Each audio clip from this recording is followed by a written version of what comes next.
İyi günler arkadaşlar. Kanalımıza hoş geldiniz.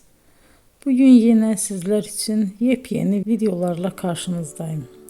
İki başarılı oyuncularımız Elçin Sangu ve Barış Ardus'tan güzel paylaşımlarını sizler için hazırladık. Elçin Sangu, Sevdim Alabora, Yalancı ve Mumları, Kiralık Aşk, İyi Günde Kötü Günde bu dizilerde rol almış ve herkes tarafından çok beğenilmiştir.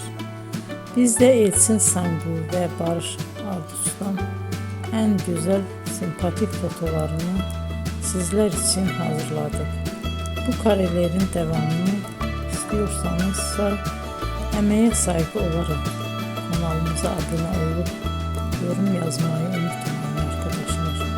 Teşekkür ederim.